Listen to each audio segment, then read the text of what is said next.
CNN. Stop. Question. What is money? What is money? Money is a non-existent theoretical force that has never, does not, and will never exist except in theory on computer screens. People die and starve because they don't have enough digits on a computer screen. It's incredible and it's extraordinary and it's grotesque, but unfortunately it's true. People think, what is money? Well, how is money created? There's another big question. Well, it's governments. No! It's private banks lending non-existent money called credit. What is credit? There's your credit. That's it. When you go into a bank and you want to borrow $50,000, the bank doesn't print any money. It doesn't move precious metals anywhere. It types into your account $50,000, and from that moment, you start owing it not only $50,000, but the interest on the $50,000. And if you can't pay that back through no fault of your own, because the banking system has done what it's just done and you lose your job so you can't pay them back, they get your wealth that does exist, your home, your car, your business, your land. It's been going on for centuries. This is why it has sucked the wealth of the world into the hands of the few.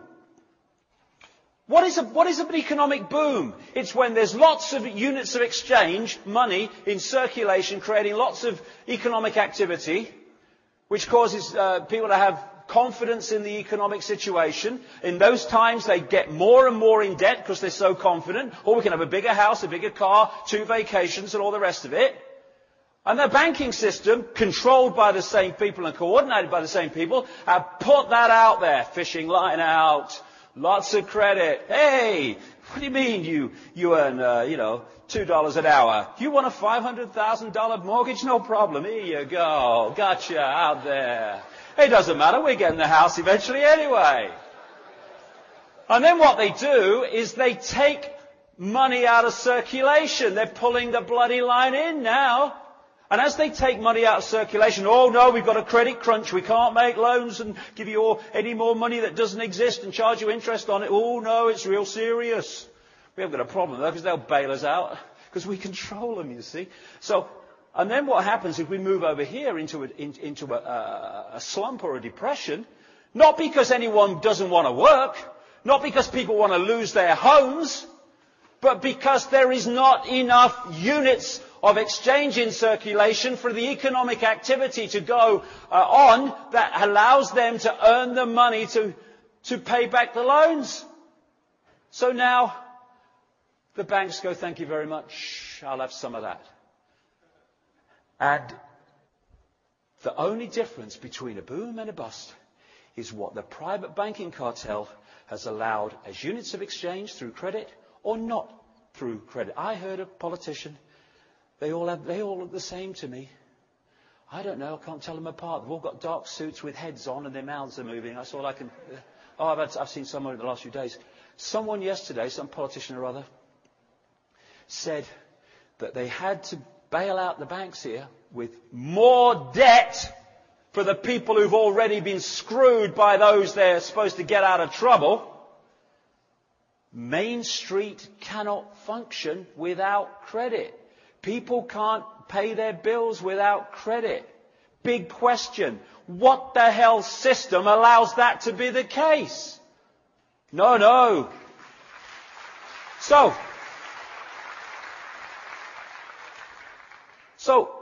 this money thing is in the DNA of society.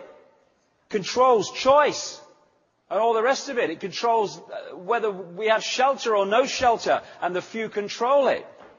So we have Greenspan, starts the old subprime going under his watch and stuff, and off it goes. But the point is, all these banks are being taken over by other banks, and people think, oh, it's terrible for the banking system. Lehman Brothers has gone. Merrill Lynch has been taken over by Bank of America. Oh my God, what's happening? Oh, Bear Stearns. Oh, it must be terrible. No! It's terrible for the people in those banks that lose their jobs, yeah. Have families to look after. But it ain't terrible for the system. Because this network of people own the game. And although the faces within the game may change, the people controlling the game do not change. So they never lose. Oh, Merrill Lynch has gone down. Oh, we own Bank of America. Fine, there we go. This is how it works. God, people only realized in that area of society that doesn't look at this. So, like I say, these own the banking game. And what goes on inside it, they still own it. They still control it. And they want a world central bank. And they've just taken enormous strides towards it at the expense of the harmony, the peace, and the lives of people. There you go. There's the banking system. There's the world financial system. Las Vegas frickin' casino. That's all it is. It's nothing to do with the benefit of human beings and daily life among the mass of the people. It's just a casino. And this guy, old Paulson, Henry Paulson, he's in old Goldman Sachs, head of Goldman Sachs, when the old subprime thing was going, and Goldman Sachs was massively involved in all that stuff. He then goes through the revolving door between the corporations and government, becomes Treasury Secretary, and then he says, oh, I've got a great idea. Let's give what is $1 trillion and then some to the banks, not least because when I've finished in government, I'm going back through the door into the banking system. And we stand for this. We stand for this. And of course, what is the basis of it? Be afraid. Be afraid. When people are frightened of anything, they give their power away. Oh, isn't it wonderful, however, how many people in this country have said, we don't want this now. We're making strides here. Because the politicians are voting for their shadow people masters. They're voting against the vast number of people in this country that can now see it. It's so bloody blatant. But when people are in fear, they give their power away to that which they think can save them from what they fear. And this embarrassing statement to the nation the other day from Bush, I thought someone had stuck something up his bum, his bloody eyes. You look terrified. I'm kind of paraphrasing, but this is what he said. Be afraid. Just be very afraid. Lost homes, savings, all that stuff. Just do as we say and we'll save you all. God bless America. Thank you. And that was it. Totalitarian tiptoe. This is another technique of manipulation.